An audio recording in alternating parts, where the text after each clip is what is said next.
وصلى الله تعالى على سيدنا ومولانا محمد وعلى آله وصحبه وسلم تسليما. ربي بما يسره الأذان قد فجاء بجاه أفضل من لله قد لجأ. ربي بما يسره الأذان قد فجاء بجاه أفضل من لله قد لجأ. حمدي لرب كريم لا شريك له وشدري اليوم نورا ساتحا ملها. محمد صلوات الله في عبد عليه في حزبه كل به كلا. أدعو إلى الذي عمت مواهبه لجملة الخلق ما يختار من برع.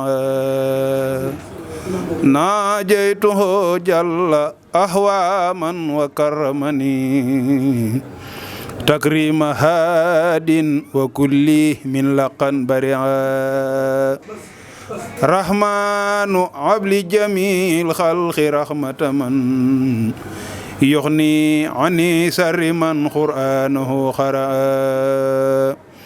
عتمة المصطفى عن كل مفسدة والترحمي خلق يا من جدهم بدها. يا مالك الملك يا من جل عن خود إرعن جميع الورى يا هاديا ردها.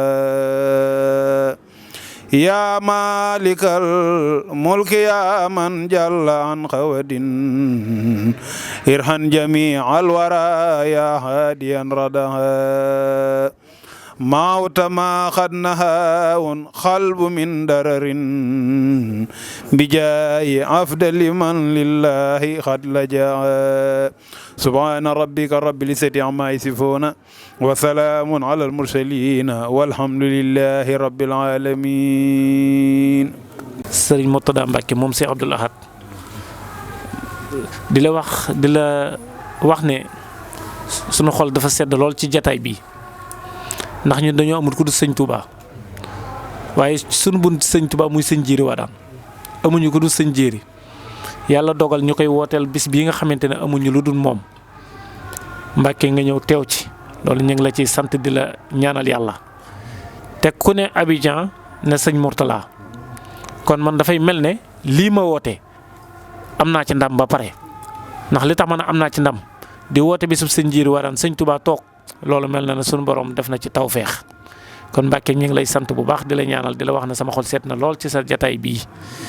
di la wax ne nag sama gan gii nga xamante ne moom la ñu am muy professeur Issa Sall mu doon koo xamante ne ku ma jàpp la ku ma yëg la ku ma faale la mu doon loo xamante ne moom mii ànd ma ak moom ba sëñ Muntaxa ban demee ca sëñ Muntaxa kontaan ci moom lool na ko yow de man de bëgg naa ñëpp yow waaye yow rawati nga ci ndax la waral loolu mooy sëñ Muntaxa dafa bëgg lu dul xam-xam te mu gis ne moom bari na ñoo xamante ne tey jii am nañ xam-xam te ci daaraam lañ jóge ndax moom dara yitteelu ko lu dul jàng ak jàngale loolu rek mooy yitteem.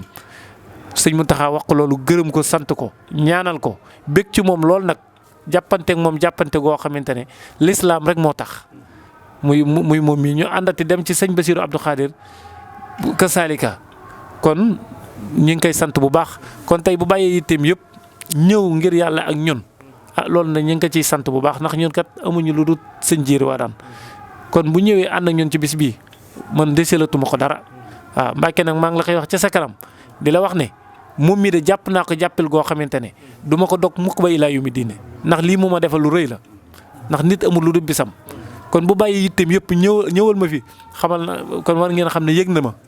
waaw te kon nit amul lu du bisam na ñëpp xam ne daal jàpp naa ko jàppin koo xamante ne incha allah fu mu ma jëmloo rek ci wàllu àddina fa laa jëm moom ndax man awuma lu bëgguma lu ki ma yëg te yëg na ma ndax lii kat moom lii mu ma defal lu rëy ci man la kon Mbacke ñu ngi la koy seedal di sàkku ci yow Mbacke nga ñaanalal ñu ko bu baax na nga ko ñaanal bu baax na gudd fan na wér yéenem ci réew mi nag son borom defal ñu ngi la koy ñaan Mbàkke nga defal ko ci barkeb sëñ Touba jërëjëf waaw.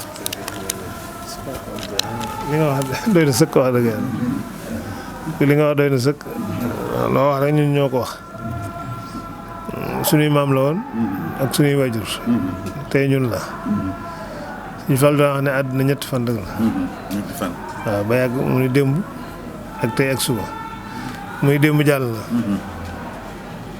kenn tegatu la ko tey rek mooy àdduna ëllëg ñëw nag kenn tegagu la ko démb wees na kenn tegatu la ko kon tey rek mooy àdduna tey nag moom mooy tey rek li mu defal na ko ñëpp ndax suñ jéeri ñëpp ko bokk niñ bokki suñ Tuubaa lañ bokki suñ jéeri ci nit yàlla yu mag yi la bokk koo xam ne gisoon na sëñ bi du jiitu njabootam yëpp njaboot sëñ bi la ko tuddee kooku nag kon bu sëtam ñëwee fii yàlla boole ñu daje fi lu mu nekk dama cee war a nekk bu doon wooteeg sabar sax war naa ko wujj yàlla xel ko mu wooteel maamam tombeeg bisub si Amadou Bamba yàlla def nga ñëw ci lu ma jàpp dama koy bàyyi ñëw sargal la ndax dëkk bi moom ku fi ñëw rek sunu gan nga loolu lañ jàpp basam ji ngay wax ni yàgg nga koo dégg basam yàgg na 1895 la fi sëñ bi jaar am fi 21 jours ñu nekk ci dëkk bi ñu ci bari feexlukaay lañ ko def comme dem place ba ci Sénégal yi waaye bi sëñ Mourtala àddoo nag bind leetar wane ne bu bis bi ñëwatee le 3 octobre la fi tolloon dee leen fa dem jàng fay xasida màggal ko te bañ cee puukare loolu moo waral basam daana fi ñëw waaye yàlla dogal bi muy digle loolu diggante bi ñeenti at la fekkagul basam at mu jot nag daan nañ ko fi ganale 2004 la fi mujj bu Moussa ñëwee taalibe yëpp dañuy mobiliser xam nga ko rek ni muy demee Europe demee Amérique yëkkati lislaam rek moo ko tax yow nag dañ laa ñemee saxar kanam ndax ab jullit nga wóor nañ ne ab jullit nga waaw ci campagne bi ñun ñëpp da nga ñuy reeral waaw waaw mu nga yow jàmm rek ngay dox nit jàmm rek ngay am nag yàlla na yàlla defal jàmm am nañ yaakaar ci yéen ci réew mi ak avenir bi ndax borom xam-xam ngeen te àdduna moom fi ñu toll nii xam-xam rek moo fi dox waaw nit ñi nag am nañ ci yow yaakaar yàlla na yàlla sàmm musal la aar la mot li sa yéene ci Sénégal. asalaamaaleykum maa ngi leen di sant di leen gërëm ci teew bi ma teew fii parce que da ngeen ma may opportunité man nag maa ngi tudd Alaaji Sall loolu moo nekk ci sama état civil mais nit ñi gën ma xam ci Issa daanaka boo nee Alaaji sax ñu bëri duñ ma xam Issa rek lañ may wooyee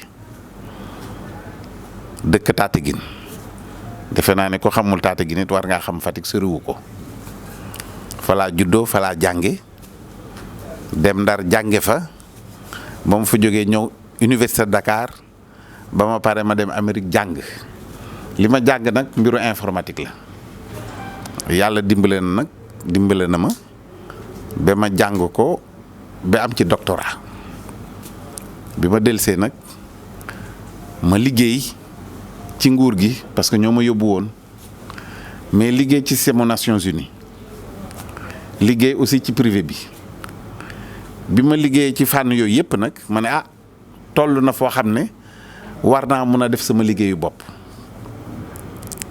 ci laa xalaat sos parce que man xam-xam daf ma yitteel am na sax ku ma ko fàttali léegi ci hôtel bi ne ba ma amee occasion xalif bi recevoir ma waxtaan naak moom ci affaire xam-xam te loolu am na solo trop ci man am kilifa gu toll ni moom am opportunité toog ak moom waxtaan ak moom ci affaire xam-xam mu rafetlu ko loolu vraiment man lu bëri la ci man.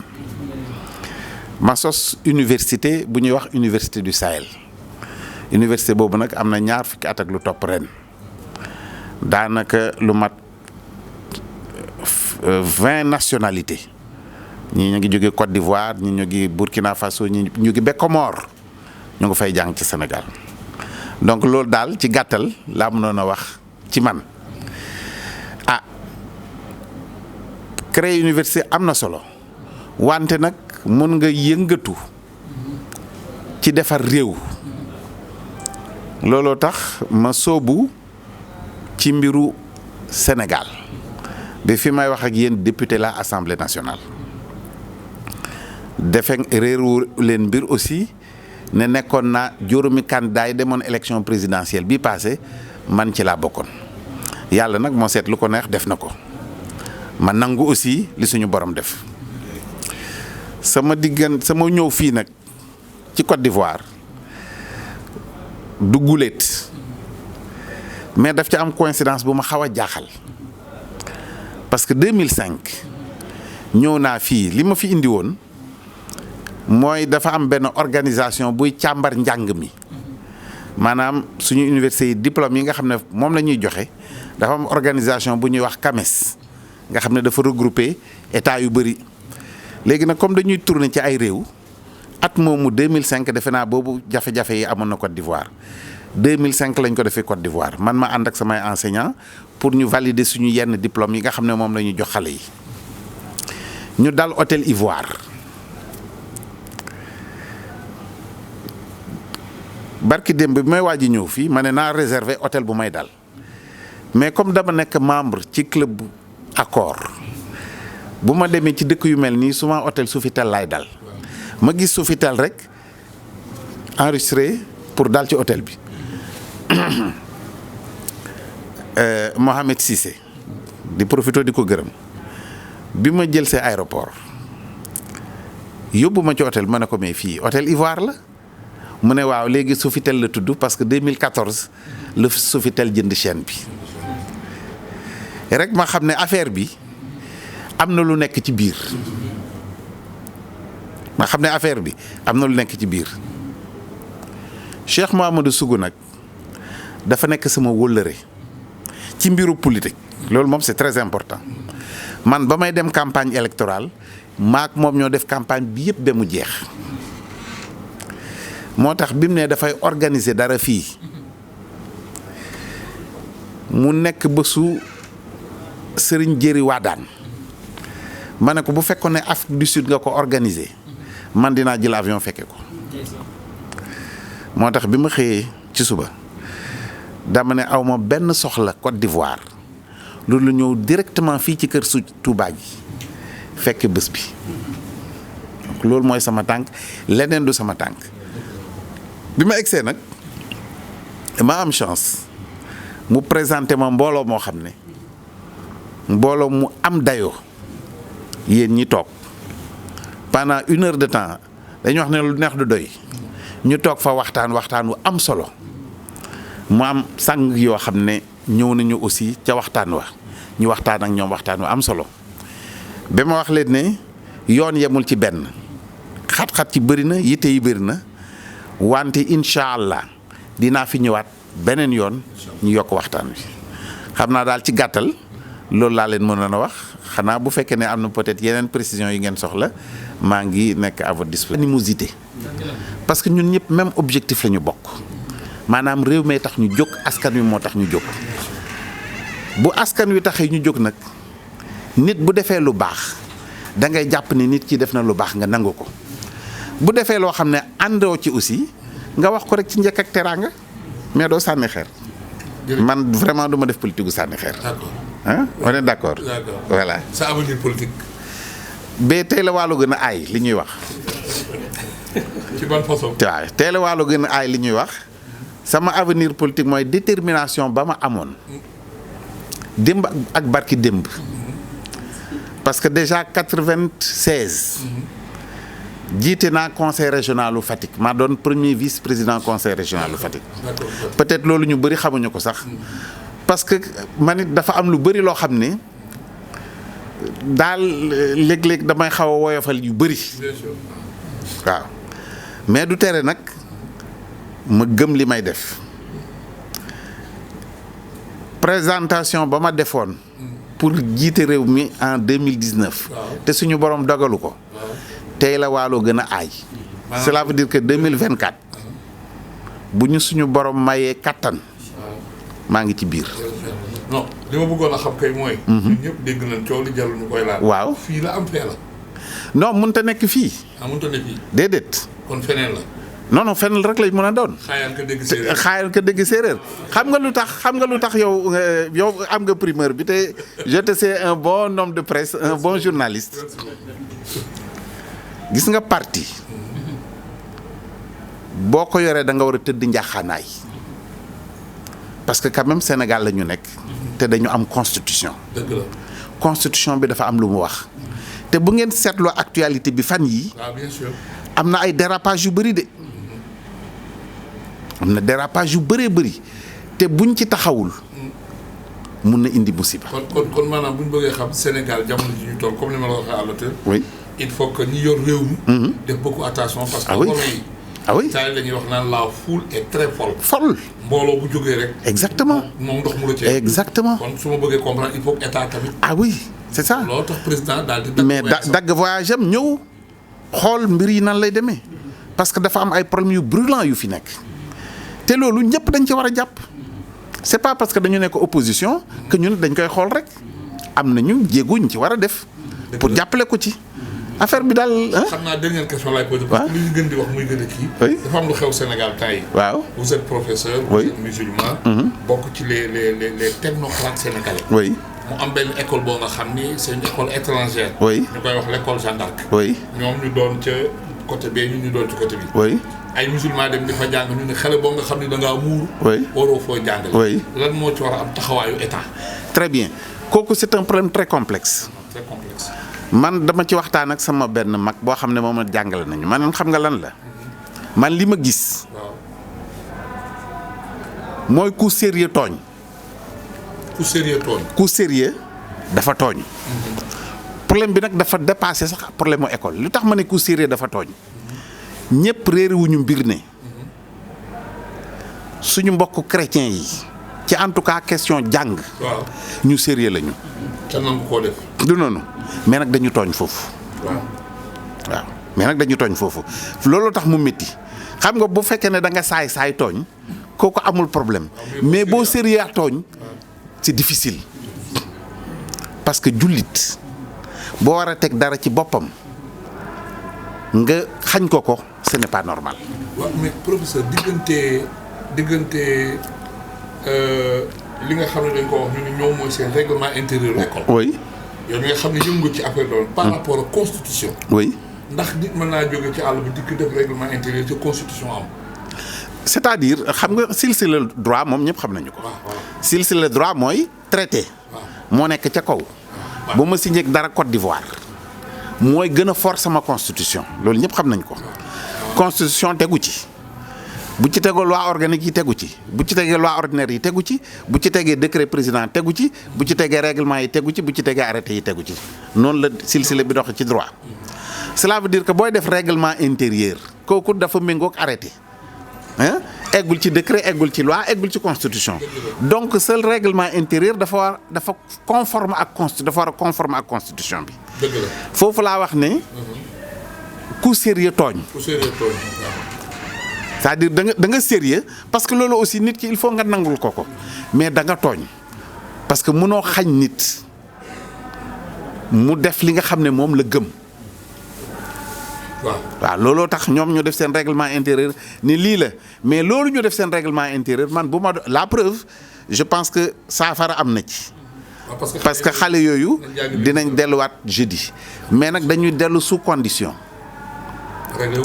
waaw sous condition bi mooy muuru bi ayatuñ leen ko fulaar la ñuy def ci seen bopp donc du ñu muuru n'importe comment.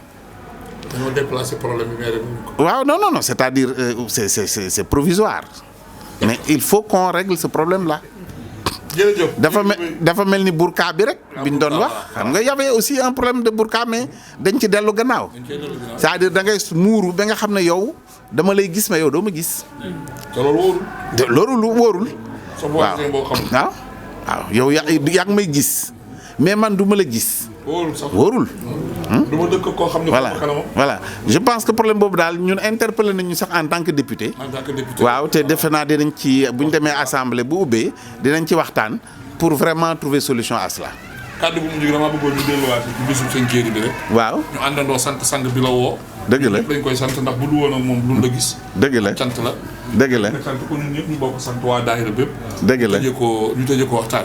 dëgg la mooy profité aussi di sant sëriñ bi parce que jokkoo nañu léegi au téléphone du noonu par message ma kontaan trop vraiment parce que moom dafa may opportunité boo xam ne bu nekkutoon moom duma ko am xam nga toog jataay bu mel nii pour man jataay bu ëpp solo la waxuma bu am solo mais bu ëpp solo la waaw ma koy gërëm nag bu baax a baax ci opportunité boobu moo may xam nga yow da ngay jàpp ne nit siggil na la fekk yow yaa siggil nit ki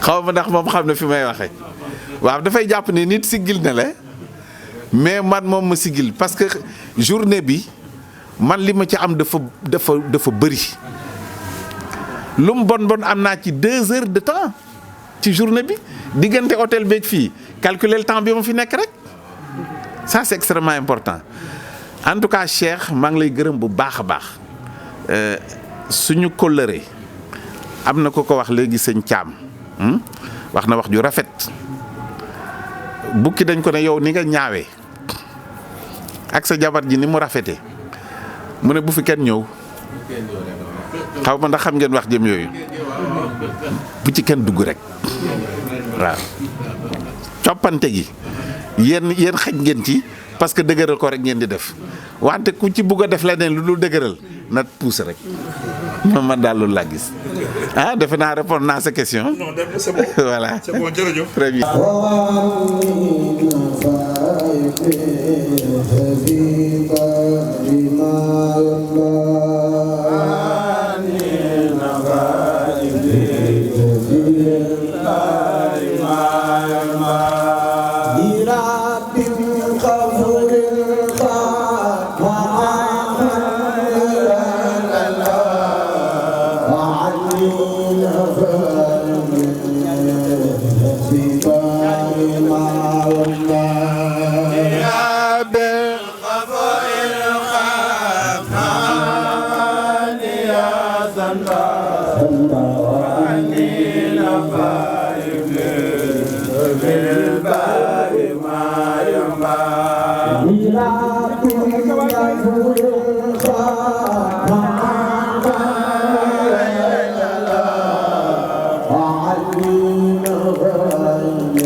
Yeah.